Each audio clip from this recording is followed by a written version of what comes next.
discussing about the gallbladder and biliary diseases. So this is a case of a 65-year-old female admitted due to severe right upper quadrant pain, and the patient developed jaundice but resolved 2 days before the admission.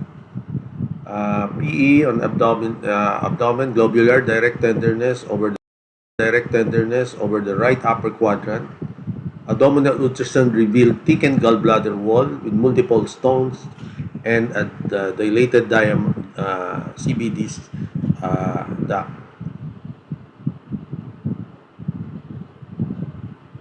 So let's go to the anatomy.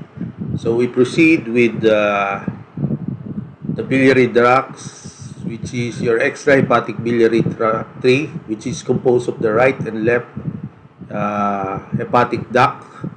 And then you have your common hepatic duct, which is connected to your cystic duct that forms your common bile duct and runs through the second portion of the duodenum as it merges with your duct of Wilson. So your common bile duct is the union of cystic duct and the common hepatic duct, marks the start of the common bile duct. And this is the divisions of your common bile duct: the supraduodenal, retroduodenal, and the pancreatic portion. The arterial supply of your gastroduodenal and right hepatic are your gastroduodenal and right hepatic arteries. The nerve supply are also coming from the vagus, and the density of the nerve fibers and the ganglia near the sphincter of Oddi. So what are the diagnostic tests that we can request? So you have a complete blood count where you can have leukocytosis if there's beginning infection. Liver function test increases your bilirubin level, direct and indirect, plus your alkaline phosphatase, which will be elevated twice or thrice, together with your transaminases, which is common in cholangitis. Now, the initial imaging for gallbladder and biliary disease are your transabdominal ultrasound, and usually more than 90% sensitivity and specificity can also be reliable in detecting pathologies of the biliary tree, including especially the gallstones. It is non-invasive, painless, does not submit the patient to radiation, and can be performed on critically ill patients.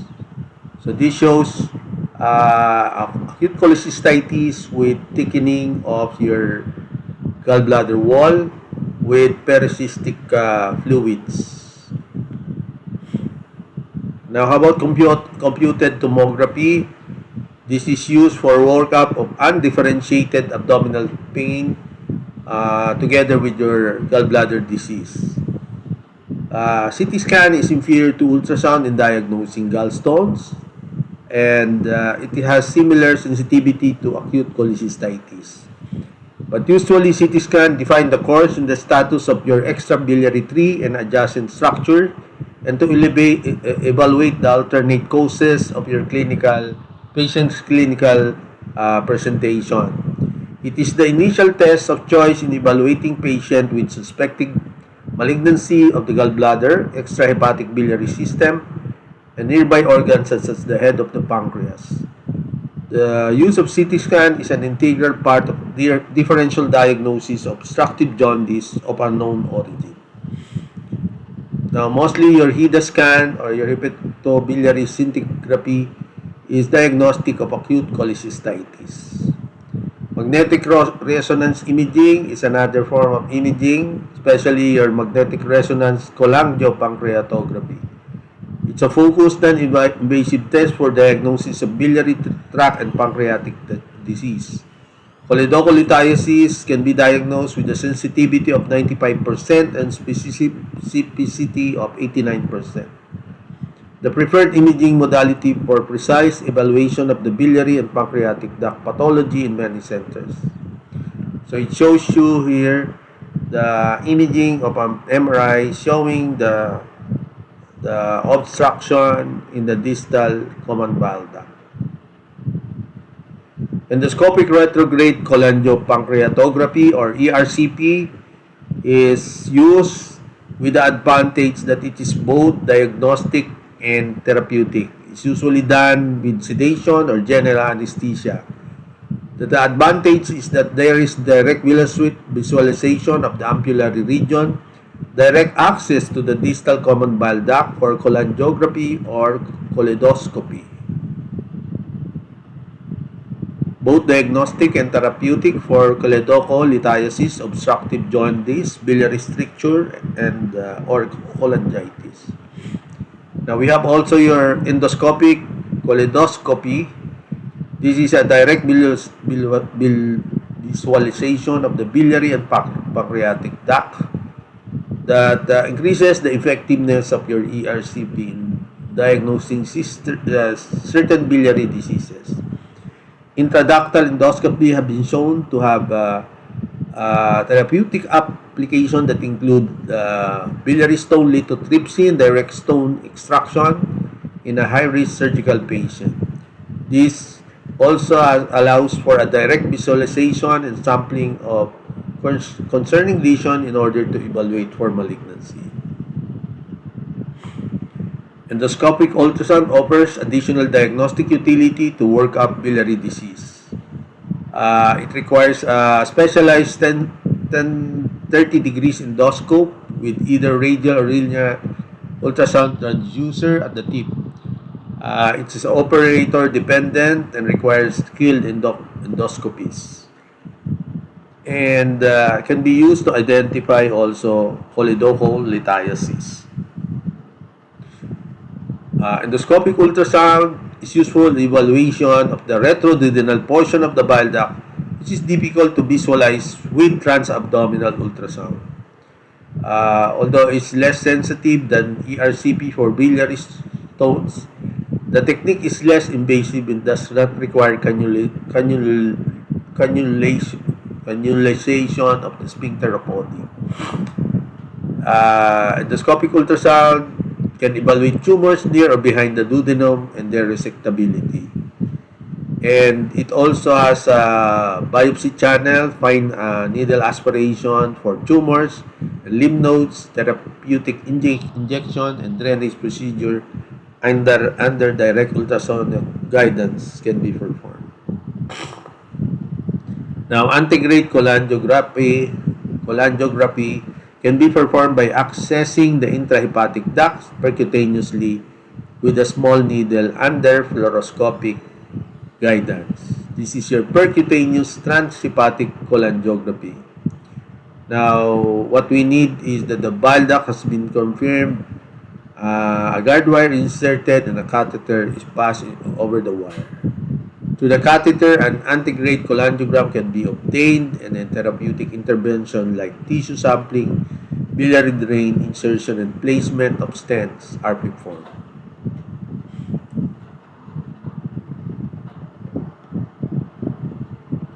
So, your prevalence and incidence of gallstone disease, they are predisposed to factors in the formation of gallstones are your diet, high-calorie diet, increasing age, gender is 3 times more likely, obese patient, Native American and Latin American descent, pregnant women, blood disorders such as hereditary spherocytosis, sickle disease, thalassemia, terminal resection and gastric duodenal surgery, rapid weight loss, and medications such as somatostatin analog, estrogen-containing medications, and genetically the first-degree relatives of patients with gallstones. Most of the patients remain asymptomatic, and symptomatic stage would show postprandial right upper quadrant pain. Complication can lead to acute cholecystitis, choledocholithiasis, cholangitis, gallstone pancreatitis, gallstone ileus, and gallbladder cancer. Gallstone without biliary symptoms, incidentally diagnosed through imaging or at time of surgery. prophylactic cholecystectomy in isolated from medical care for extended period of times, or a population with increased risk of gallbladder cancer. Now, porcelain gallbladder, significant calcification thought to be related to gallstone. And this is an absolute indication for cholecystectomy because of their risk of gallbladder carcinoma. So gallstones are formed as a result of solid settling out of solution. These are the cholesterol stones. Mostly cholesterol stones are radiolucent. This is due to the supersaturation of bile with cholesterol, and solubility in water and bile depends on the relative concentration of cholesterol, bile salt, and acidity. While pigment stones contains less than 20% of cholesterol and dark colored in the presence of calcium bilirubinate and open radio opaque. So they are usually black pigments or brown stones. Symptomatic cholelithiasis. Usually this is due to a biliary colic, a constant pain with increasing severity that is felt after a meal or over the first half hour after a meal and lasts for 1 to 5 hours. Usually the pain is located at the epigastric and right upper quadrant and radiates at the upper back or between the scapula. The pain is abrupt and severe and can occur during the night or after a meal, often associated with nausea and sometimes vomiting. Now, usually it reveals a mild upper quadrant tenderness during an episode of pain. So your laboratory values are usually normal with uncomplicated gallstones. Now, in patients with atypical symptoms, right upper abdominal pain may be caused by other conditions that must be ruled out, even with the presence of gallstones. If the pain lasts greater than 24 hours without any resolution, an impact of stone in the cystic duct or acute cholecystitis should be suspected. So diagnosis depends on the presence of typical symptoms and the demonstration of stones on diagnostic ultrasound, the diagnostic imaging. The initial would be an abdominal ultrasound. It is non-invasive and highly sensitive. Abdominal CT scan or broader workup for abdominal pain and gallstones are occasionally identified.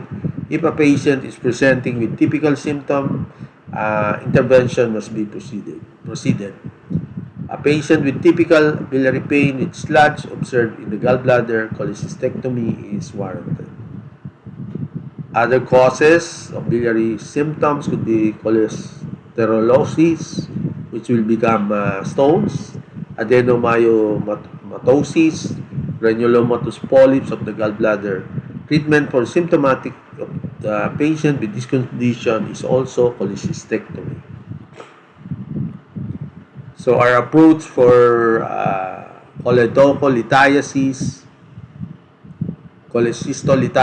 is surgical cholecystectomy, wherein we remove the gallbladder. We have either your laparoscopic approach or your open cholecystectomy.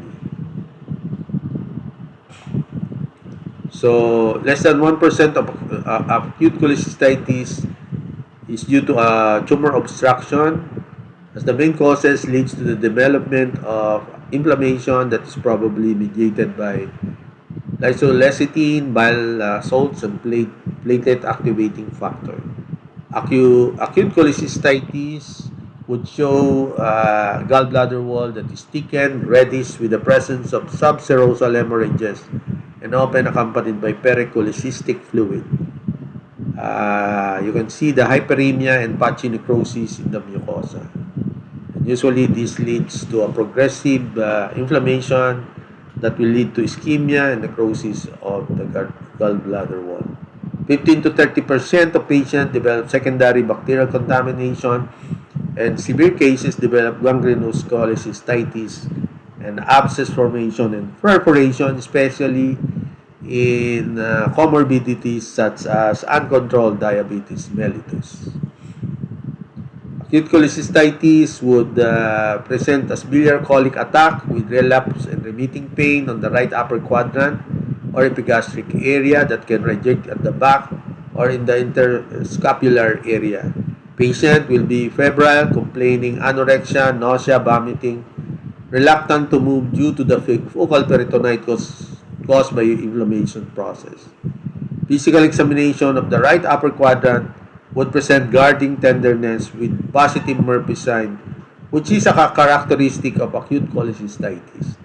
A complete blood count could show a mild to moderate leukocytosis, while a high amount of WBC count suggests a complicated cholecystitis, which include gangrenous cholecystitis, perforation, and associated cholangitis. Now, there could be a normal serum chemistries with mild elevation of bilirubin, alkaline phosphatase, transaminase, amylase may indicate uncomplicated acute cholecystitis. In acute cholecystitis, there can be a severe jaundice that may indicate the obstruction of the bile duct caused by the common bile duct stones or a severe pericholecystic inflammation, which is secondary to Merici syndrome. So this is an impact of stones in the infundibulum of the gallbladder that are mechanically obstructing the common hepatic duct. Usually these are seen in elderly patients with diabetes mellitus that is caused by a delay in the diagnosis, and they have higher rates of treatment related to morbidity. So the diagnosis can be done by transabdominal ultrasound that diagnose acute cholecystitis with a sensitivity of 70% and 90% specificity. The ultrasound is effective in documenting the presence and absence of stones and the thickening of the wall and the presence of pericholecystic fluid. There can be also sonographic Murphy sign, wherein there is a focal tenderness over the gallbladder when compressed by the sonographic probe, which supports the diagnosis of acute cholecystitis. This can be also detected by your HIDA scan with a lack of healing of the gallbladder after 4 hours indicates an obstructed cystic duct. Now, CT scan is seldom used, especially if your abdominal pain is unknown. So the treatment is usually we do pre-operative preparation of the patient with IV fluids, broad spectrum antibiotics, and analgesia. This is being given for the patient before surgery. So usually our approach is to do cholecystectomy, whether it's the patient early cholecystectomy is performed within 72 hours on the onset of the illness as the preferred approach rather than delaying it in 6 to 10 weeks. The two approaches, the gold standard now is laparoscopic cholecystectomy, while if it's not available, we can do open cholecystectomy. Now, a complication of your cholecystolithiasis or gallstone is choledocholitis. These are common bile duct stones that are found in 6 to 12% patient with stones in the gallbladder. 20 to 25% of patients above 60 years old with symptomatic gallstones are stones that not only in the common bile duct but also in the gallbladder. Secondary common bile duct stones are formed within the gallbladder and migrated into the common bile duct through the cystic duct, while primary common bile ducts are formed in the bile duct itself. Primary stones are associated with infection and biliary stasis, which can be caused by biliary strictures, papillary stenosis, tumors, and secondary stones. Clinically, they are silent and discovered incidentally, and it may cause complete or incomplete obstruction that can manifest with cholangitis or gallstone pancreatitis. The typical pain is caused by a stone in the bile duct. Is similar to the biliary colic caused by the impacted stone in the cystic duct accompanied by nausea and vomiting. Physical examination will be normal with mild epigastric or right upper quadrant tenderness and mild icteria. Stones may be completely impacted that lead to severe progressive jaundice.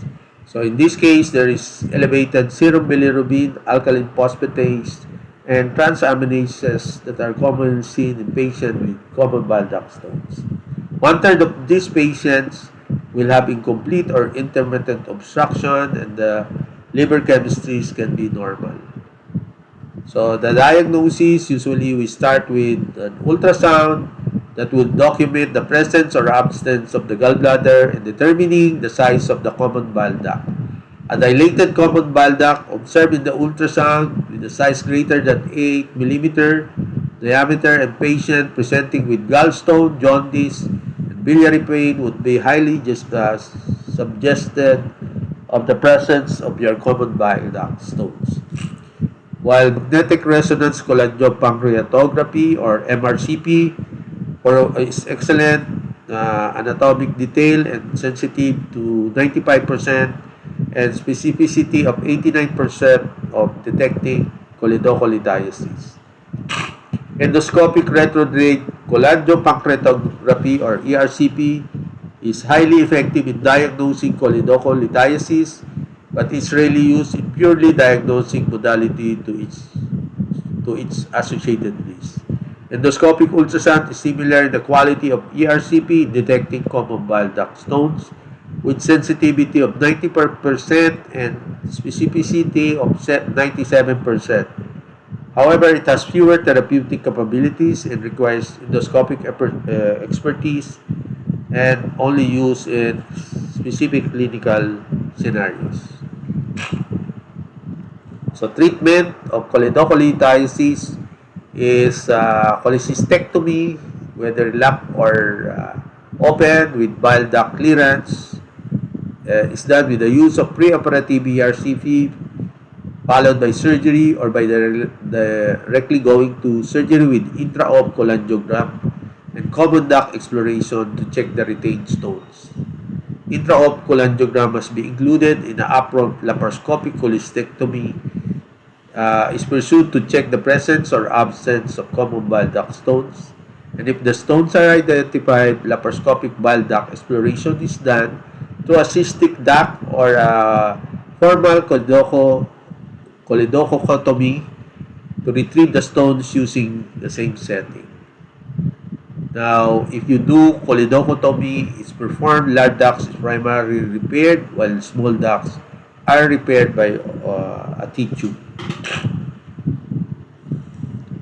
So the treatment for choledocholidiasis is usually an endoscopic approach or a common bile duct exploration, which may be inadequate to clear the stones impacted in the ampulla on the severe cases.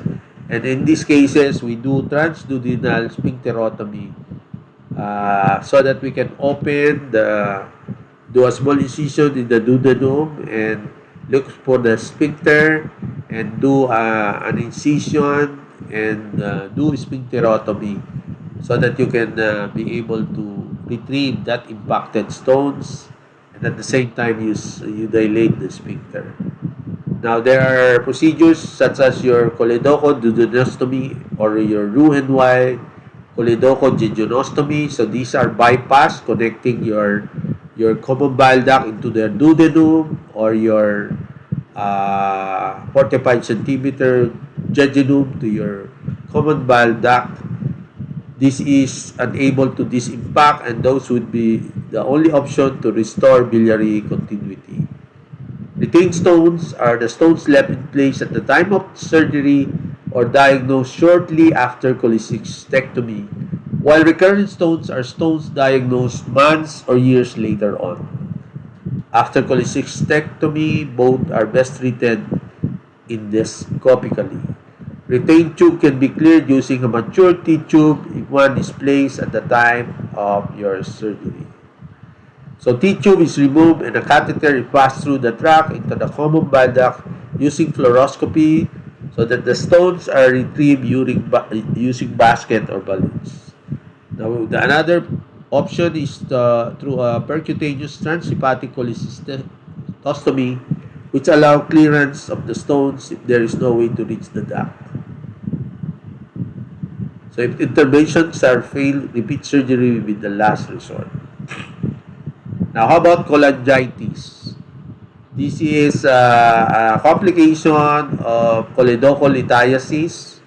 This is acute cholangitis is an ascending bacterial infection associated with partial and complete obstruction of the bile ducts, common bile ducts.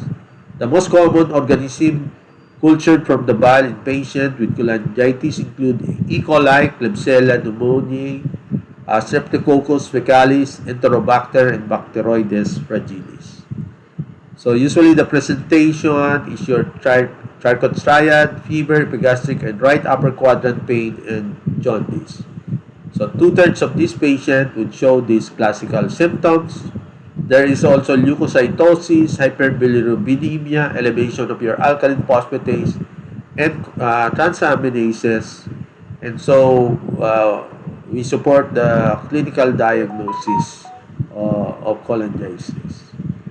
So initial treatment would be broad spectrum antibiotics with IV antibiotics to cover the enteric organism and aerobes. Hydrate the patient, correct your fluid and electrolyte imbalance, and rapidly biliary decompression. While gallstone pancreatitis, it is gallstones in common bile duct can provoke attacks of acute pancreatitis through a transient and persistent obstruction of the pancreatic duct by a stone passing through or impacted in the ampulla. So the exact mechanism by which obstruction of the pancreatic leads to pancreatitis is clear, but it may be related to increased ductal pressure causing leakage from pancreatic enzymes into the glandular tissue. The initial management will be supportive, including admission, bowel rest, IV hydration, and pain control. Once the pancreatitis is resolved, we can do ERCP and removal of the stones, retrieving the stones, and then either proceeding with after 24 hours to laparoscopic cholecystectomy or open cholecystectomy. Now, gallstone ileus occurs when a large gallstone erodes to the wall of the gallbladder directly into the intestines via choledocho-enteric fistula. Gallstone ileus is responsible for less than 1% of all intestinal obstruction. This presents with symptoms of obstipation, nausea, and abdominal pain.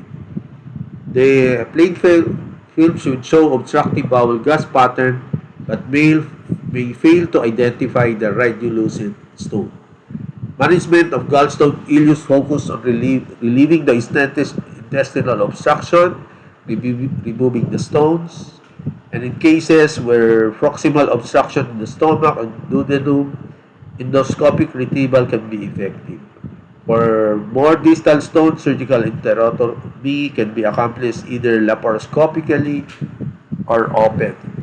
Now, after this, you can do lap cholecystectomy and excising the fistula or an open approach. Now, we have your cholangiohepatitis. This is also called recurrent pyogenic cholangitis. Cholangiohepatitis is caused by bacterial contamination, which is commonly due to E. coli, Klebsiella species, Bacteroides species, and Enterococcus faecalis of the biliary tree, and it is associated with biliary parasites such as Clonorchis sinensis, Opisthococcus veterinary, and Lumbricoides. Usually, they present with right upper quadrant or epigastric pain, fever, jaundice, and relapsing symptoms as the one of the most characteristic disease. ERCP or MRCP can be utilized for biliary imaging of cholangiohepatitis. They can detect obstruction, define strictures or stones.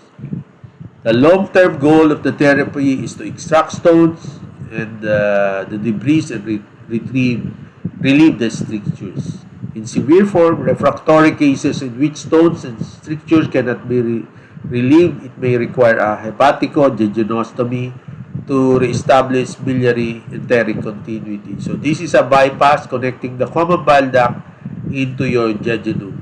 Resection of the involved areas of the liver may offer best form of treatment. Recurrence are common and prognosis poor once hepatic insufficiency develops. So the procedural intervention for gallstone disease, percutaneous transhepatic cholecystostomy. This is placing a cholecystostomy tube into the gallbladder, decompress and drain the gallbladder. The approach is a percutaneous transhepatic cholecystostomy using a pigtail catheter to drain it, pass through the abdominal wall, the liver, into the gallbladder. Uncontrolled bile leak into the peritoneal cavity is minimized. Now, we can do endoscopic intervention through endoscopy and ERCP. This is used in the management of gallstones, especially if there is choledocholithiasis. So, we do encounter choledocholithiasis. We do endoscopic sphincterotomy that allow the passage stones both at the same time of the bile duct clearance. With ERCP, high rate of success with cannulation and bile duct clearance, and it is safe and tolerable procedure. Now, part of the treatment is cholecystectomy. We remove the gallbladder because the gallbladder is a diseased gallbladder, and so there are few absolute contraindication for your laparoscopic cholecystectomy, usually uncontrolled coagulopathy in patients who are hemodynamic instability and those with frank peritonitis. Patients with severe obstructive pulmonary disease or congestive heart failure should be stabilized first, and it may not tolerate a high pressure of pneumoperitoneum with carbon dioxide and may require open cholecystectomy. So our approach now is the gold standard is a laparoscopic cholecystectomy, while open can be an option, especially if laparoscopic machines are not available.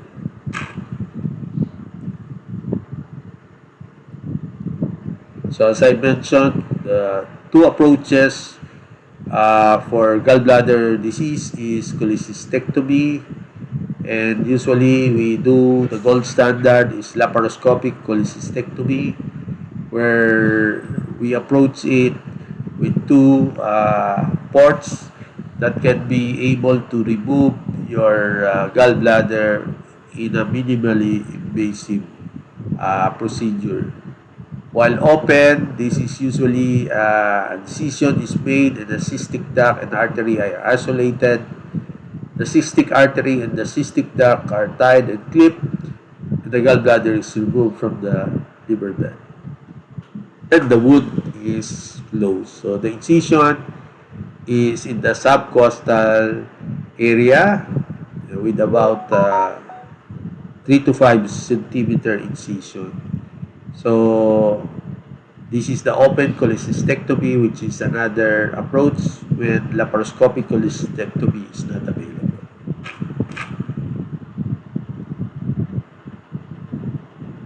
So we can do intracholangiography. This is a valuable tool for evaluating extrahepatic bile ducts, identifying common bile duct stones, and clarifying aberrant ductal anatomy. It detects stones in approximately 7% of patients, And this can be done also in patients with the history of abdominal liver function test, in patients with pancreatitis and jaundice, those with large duct and small stones and dilated ducts preoperatively by ultrasound, and those with preoperative endoscopic cholangiography for the aforementioned reasons was unsuccessful. So for stones with in the common bile duct, laparoscopic common bile duct exploration can be used as a primary approach, safely and good outcome even in high-risk populations such as elderly. With access to the cystic duct by a small ductotomy, a balloon catheter is used to dilate the cystic duct, and a wide basket can be passed down to the common bile duct under fluoroscopy guidance to catch and remove the stones. Alternately, endoscopic evaluation with a flexible colonoscope will allow direct visualization and retrieval of stones within the common bile duct. So we can do also common bile duct drainage procedure. In a case of open operation, open cholecystectomy, we do transduodenal sphincterotomy, that is attempted by incising the duodenum transversely and cutting the sphincter at the 11 o'clock position, taking care to avoid injury to pancreatic duct and the blood vessels. For short distance bypasses, we can do choledochoduodenostomy by performing a mobilizing second part duodenal resection and anastomosing side to side with the common bile duct. If distance is too great to safely complete a choledochoduodenostomy without tension, we do a choledochoduodenostomy done by bringing up roughly 4 cm limb of jejunum and anastomoting end to side common bile duct.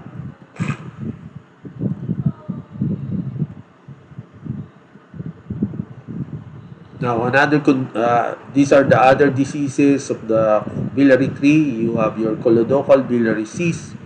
These are congenital cystic dilatation of the extrahepatic and intrahepatic biliary. It's rare. The incidence is 1 into 1,000 or 1 into 150,000 in Western countries. It's common in Eastern countries is to 1 into 1,000 individuals. Affects females 3 to 8 times than male, frequently found in infancy and childhood. The clinical presentation is intermittent jaundice, cholangitis, and they presents also with the clinical triad with abdominal pain, jaundice, and palpable mass. The diagnoses are initially with a transabdominal ultrasound and then followed by a CT scan. And we can also do endoscopic transhepatic or MRCP to identify these biliary cysts. So there are 5 types of your choledochal biliary cysts. Type 1 is a fusiform common bile duct dilatation, which is in 50% of cases, while type 2 is a saccular diverticula of the common bile duct, which is about 5% of cases.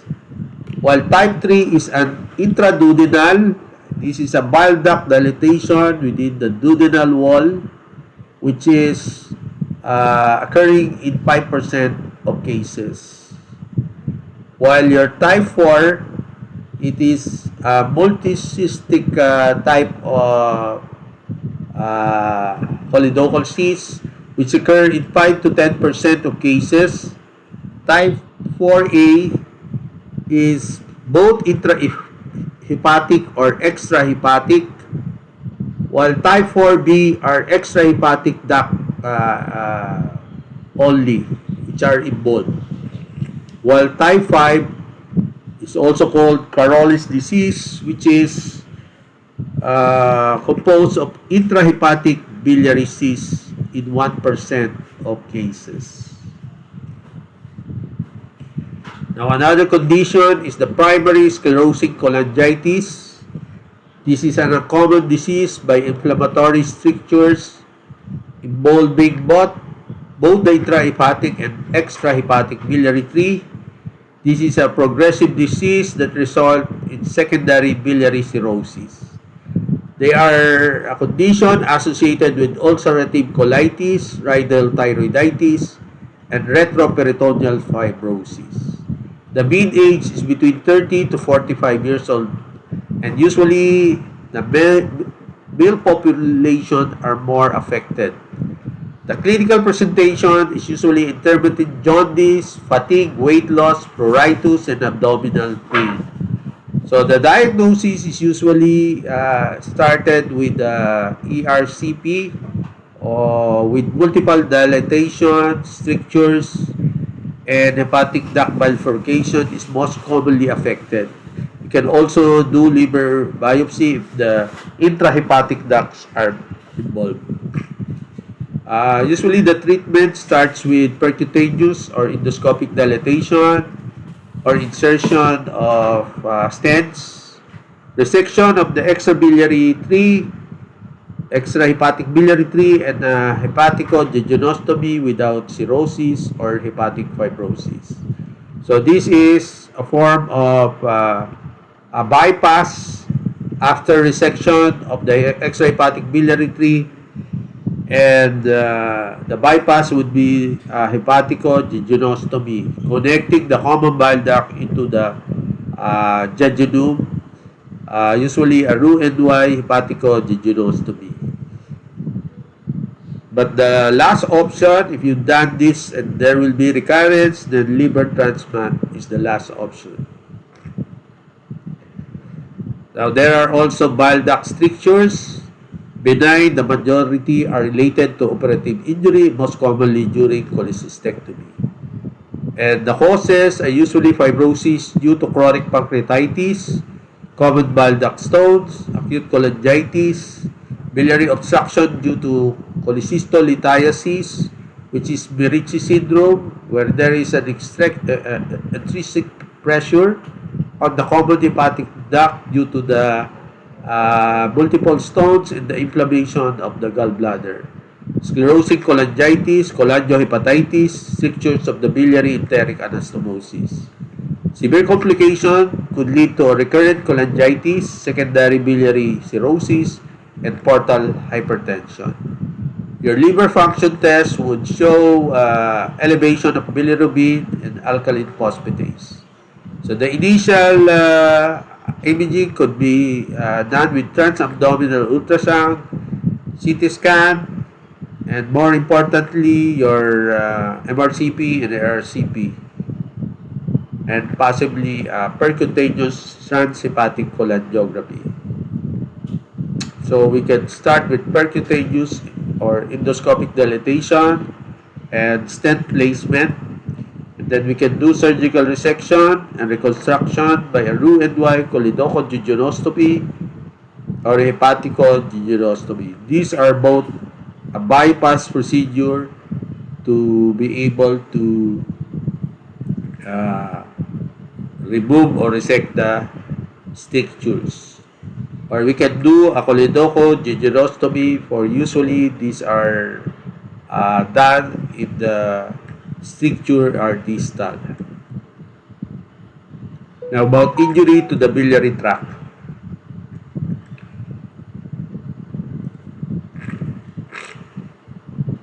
So usually we have your extrahepatic bile ducts. Penetrating trauma to the extrahepatic duct does occur and is usually associated with trauma and other viscera. But the most common injuries of the extrahepatic biliary tree are usually iatrogenic, usually occurring during cholecystectomy. This injury among the most feared litigated complications after surgery. So biliary injury are also occurring during common bile duct exploration, division and mobilization of the duodenum during gastrectomy, or dissection of your hepatic hilum during the liver resection. So about 25% of the bile duct injuries are recognized at the time of surgery. So this is the best time for us to recognize injury. Intraoperative bile leakage, recognition of correct anatomy, or abnormal cholangiogram lead to the diagnosis of bile duct injuries. Are recognized at the time of surgery, more than half will be represent within the first month of postoperatively, but some can present months or years later with strictures, cholangitis, and cirrhosis for a remote bile duct injury. So bile duct injuries typically result in either leaks or obstruction related to strictures. Bile leak most commonly from the cystic duct stump, a transected aberrant right hepatic duct, or a lateral injury to common bile duct, and usually presents with abdominal pain, fever, mild elevation of liver function tests. Obstruction strictures should be suspected in patients with progressive elevation of liver function tests or jaundice after cholecystectomy. CT scan or ultrasound can demonstrate dilated part of the biliary tree and may identify the level of duct obstruction. Your MRI cholangiography is available, if available, provides an excellent non-invasive delineation of the biliary anatomy, both proximal and distal to the injury. Endoscopic or percutaneous cholangiography may also be helpful to confirm the diagnosis depending on the location and type of injury. So what is the management of extrahepatic bile ducts injury? So depends on the type, the extent, and the level of injury, as well as the timing of the diagnosis. Initial proper treatment of the bile injury can avoid the development of further complication or bile duct strictures. So the first surgery should be the best surgery in the reconstruction and repair of the injured bile duct. If the injury is discovered that exceeds the capacity of available surgical expertise, so they should be referred to a hepatobiliary expert and then to a tertiary care center. If a complete obstructed transection has occurred, it may be necessary to place a percutaneous transhepatic drainage catheter to decompress the biliary tree prior to transfer. If identified at the time of surgery, bile leaks from a small ducts less than 3 mm or those draining a single hepatic duct can safely be ligated. If the injured duct is more than 14 millimeters, 4 millimeter, it's likely to drain multiple segments or the entire lobe, thus need to be repaired and reimplanted. A major duct injuries identified intraoperatively, such as complete transection of the common hepatic or common bile duct, are best managed at the time of injury. Bile duct has not only been transected, but a variable length of the duct may have been removed with surgical specimen, and this requires reconstruction with biliary enteric anastomosis.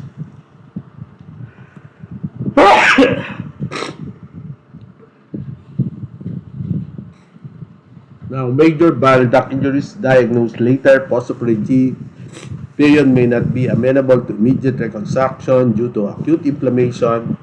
Patient with bile duct stricture from injury or sequela of previous repair should be present either progressive elevation of liver function tests or cholangitis. So the initial management includes endoscopic attempts of dilatation or stenting,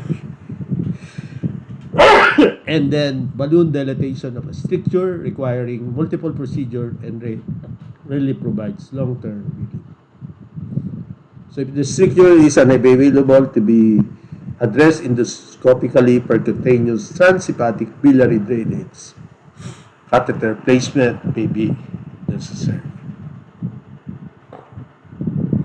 So the definitive treatment entails resection of the affected segment and reconstruction of the biliary enteric anastomosis.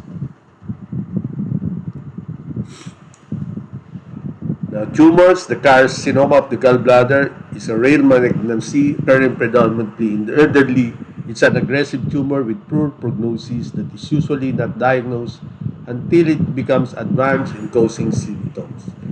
Median survival of gallbladder cancer is around 6 months with a reported 5-year survival rate of 5%. Etiology of carcinoma of the gallbladder is likely related to chronic inflammation, infection, genetics, environmental exposures such as heavy metals and tobacco. Cholelithiasis is the most important risk factor for gallbladder carcinoma. Up to 85% of patients with carcinoma of the gallbladder has gallstones. Risk of developing cancer of the gallbladder is higher in patients with symptomatic gallstones. Polypoid lesions of the gallbladder, which are present at as many as 5% adults, are associated with increased risk of cancer.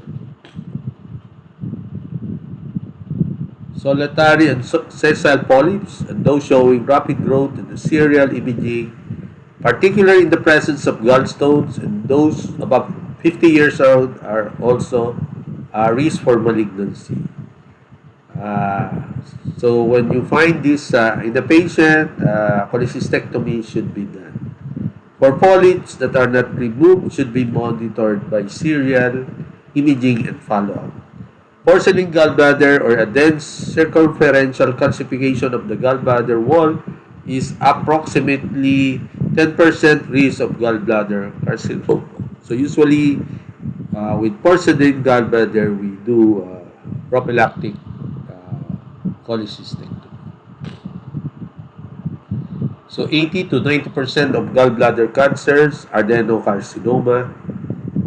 This adenocarcinoma includes papillary, nodular, and tubular, and they spreads to the lymphatic, venous drainage, and by direct invasion to the liver parenchyma. Gallbladder veins drain directly to adjacent liver, usually segments 4B and 5. So usually it lacks, gallbladder wall lacks the muscularis mucosa and the submucosa. So the clinical manifestation of gallbladder carcinoma are usually indistinguishable from associated cholecystitis and cholelithiasis. Usually delay in the treatment and misdiagnosis. This would present with abdominal discomfort, right upper quadrant pain, nausea, vomiting, jaundice, weight loss, anorexia, ascites, and abdominal masses. So usually they are misdiagnosed with chronic cholecystitis, acute cholecystitis, endocolithiasis, hydrops of the gallbladder, and pancreatic carcinoma. Ultrasound, the sensitivity is 70 to 100%. It reveals thickened, irregular gallbladder wall more than 3 mm with hypervascularity or mass-replacing gallbladder.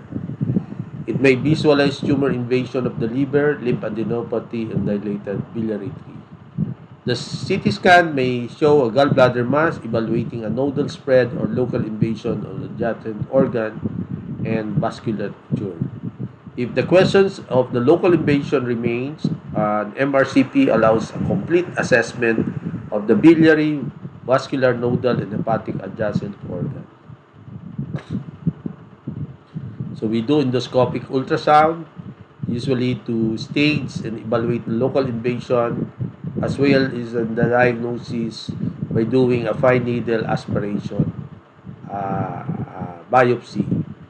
Tissue diagnosis can be obtained by CT scan or ultrasound guided biopsy of the tumor, though this is not required prior to cholecystectomy if the tumors appears resectable in imaging studies.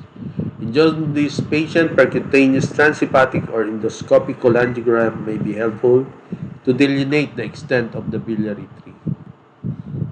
Carcinoma of the gallbladder treatment is section remains the only curative option of the gallbladder cancer. While patients are unresectable at the time of the diagnosis, a preoperative staging suggests a potential resectable tumor, exploration of the tissue, for tissue diagnosis, for formal pathological staging and possible curative resection are warranted. Tumors limited to the lamina propria or muscular layer of the gastric gallbladder, usually identified incidentally after laparoscopic cholecystectomy for gallstone disease. This is a near universal agreement that simple laparoscopic cholecystectomy is adequate treatment for T1 lesion and results 100% overall 5-year survival rate. When the tumor invades the perimuscular connective tissue without extension beyond the serosa or into the liver, T2 tumors, an extended cholecystectomy should be performed. This includes additional resection of the liver segments 4B and the liver segment 5, as well as lymphadenectomy of the cystic duct and pericholedocal portals, right celiac, and the posterior pancreatoduodenal lymph nodes.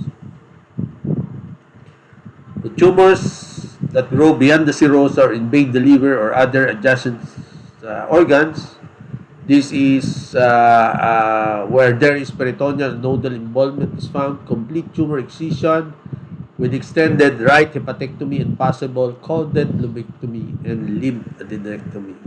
While tumors of T4 are those that have grown into a major blood vessels or two or more structure outside the liver, they can typically be considered unresectable.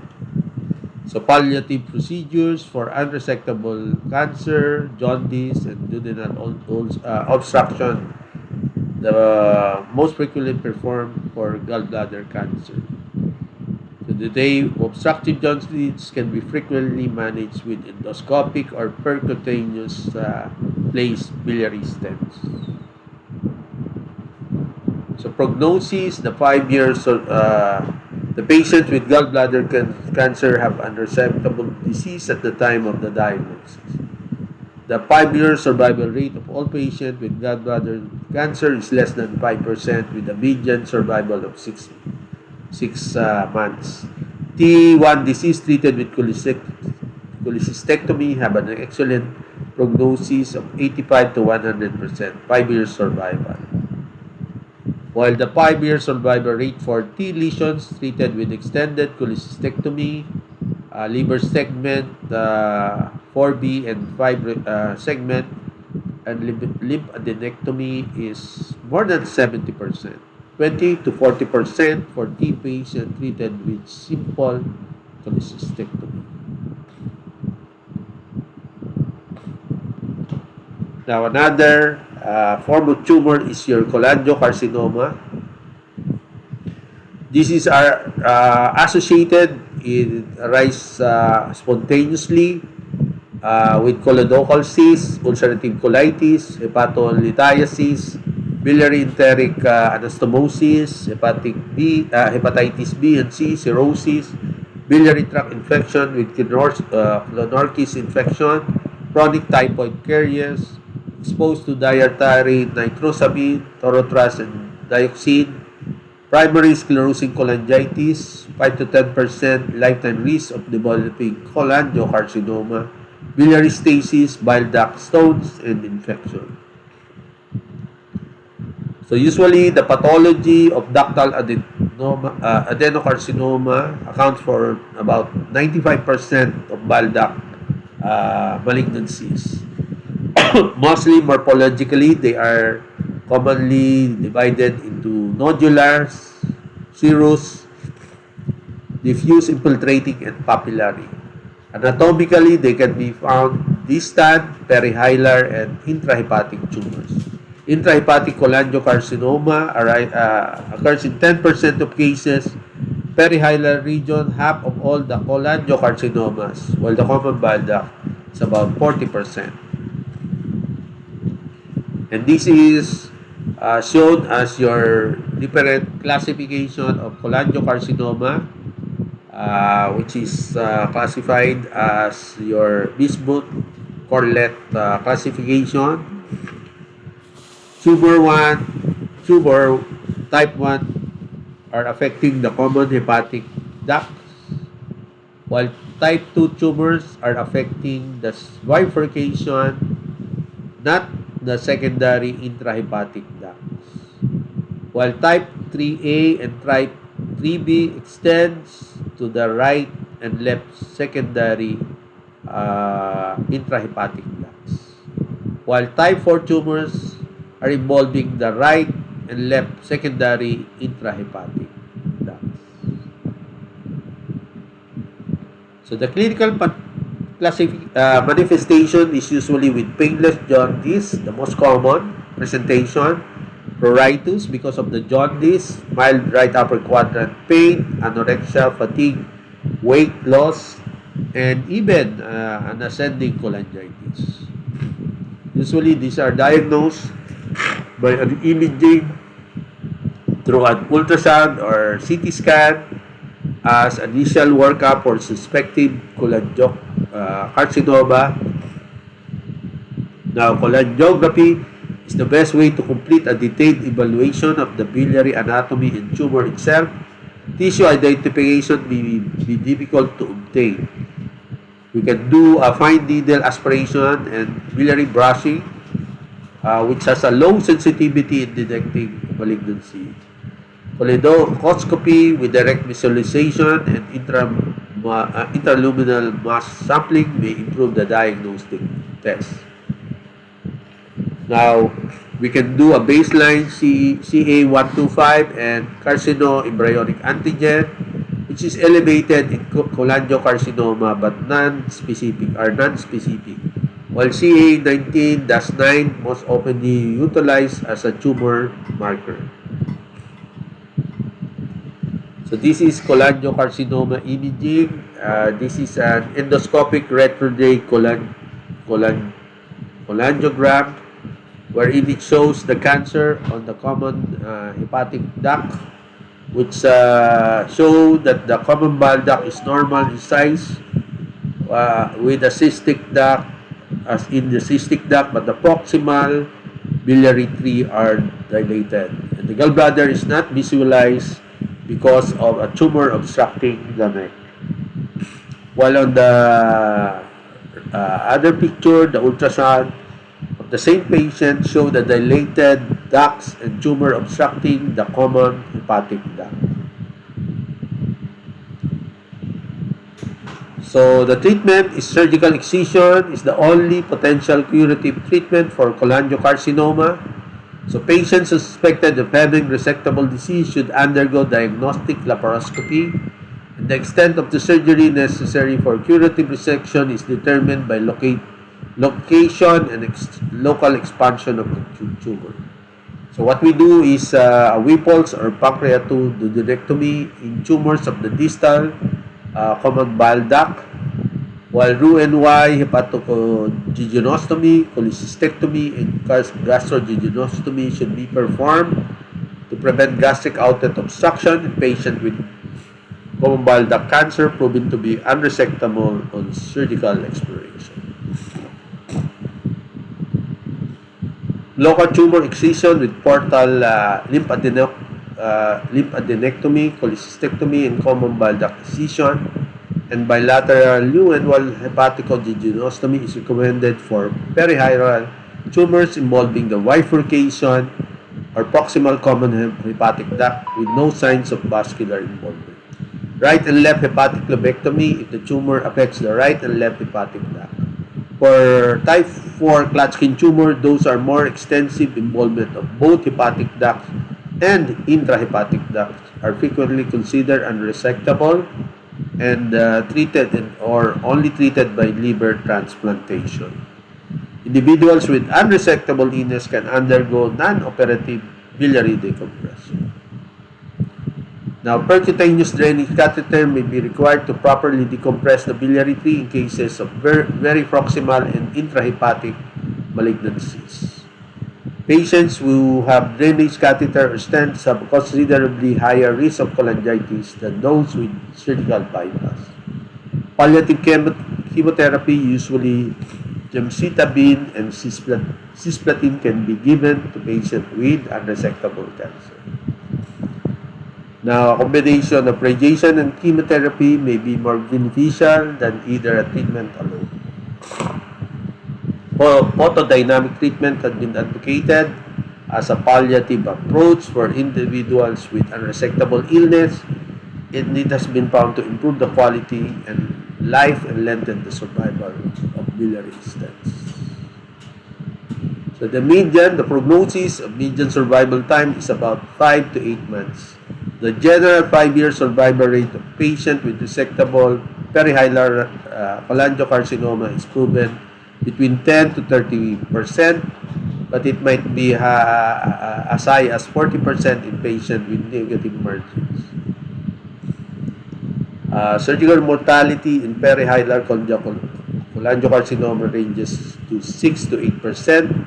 The 5-year survival for resectable distal disease is 30 to 50%, while a median survival rate is 32 to 38 months.